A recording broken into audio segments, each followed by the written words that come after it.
코드 채용 논란을 빚은 전북대 교수 면접 심사 결과표가 정보 공개 청구를 통해 어렵사리 공개되면서 파문이 커지고 있습니다.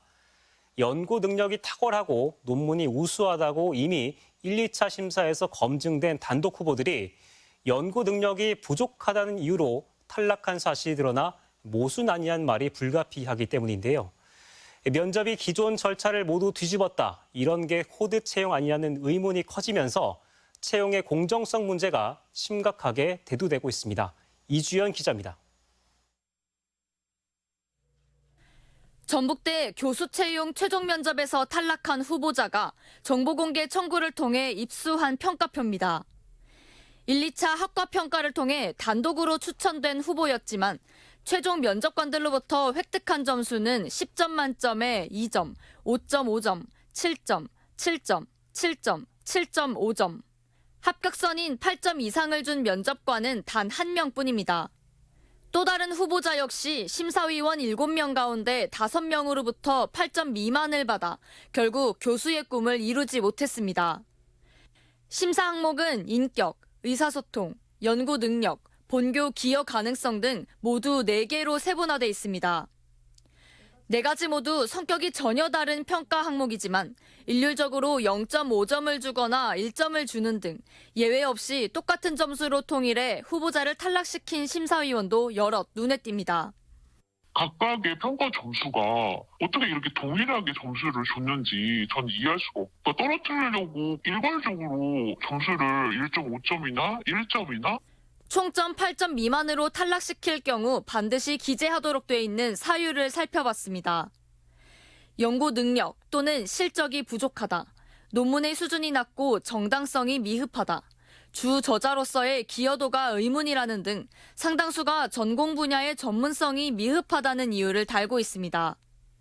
그렇다면 해당 학과의 전공 평가는 어떻게 진행된 걸까? 학과는 학위 논문과 연구 실적 검증 등 전공 심사를 거쳐 공개 강의까지 차례로 절차를 밟아 최종 후보를 선발합니다. 심사위원으로는 학과 교수뿐 아니라 외부 인사가 3분의 1 이상 참여합니다. 교육공무원 임용령은 전공을 심사할 경우 객관성 확보를 위해 외부 인사를 반드시 참여시키도록 하고 있기 때문입니다. 이처럼 해당 학과가 한 달여간 서류부터 전공 능력까지 검증을 통해 그것도 단독으로 후보를 추천한 건데 겨우 20여 분 동안 치러진 최종 면접이 되레 전공 능력을 문제 삼은 꼴입니다. 내부 외부 심사위원을 통해서 논문을 상세하게 평가를 했고 그래서 최종 면접에서 말씀하시는 거에 대해서 저는 굉장히 부당하다고 생각합니다.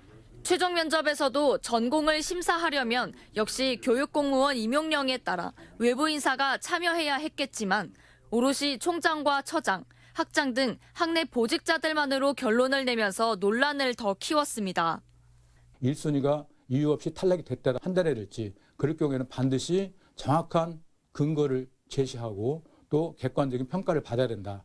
만약 이런 식이라면 처음부터 본부에서 인사를 하지 논문 심사, 공개 세미나를 할 이유가 없죠. 앞서 전북대는 10명의 1순위 단독 후보가 무더기로 탈락해 논란이 되자 새로운 집행부가 생긴 만큼 코드가 맞느냐 안 맞느냐를 검증할 수 있다는 입장을 밝혀 공정성 논란이 불붙은 바 있습니다. 이런 가운데 외부 위원 없이 연구 능력을 최종 면접에서 재평가한 것은 법 위반이라며 현직 교수가 집행부를 검찰에 고발하는 일까지 있어 파문은 계속될 전망입니다. MBC 뉴스 이주연입니다.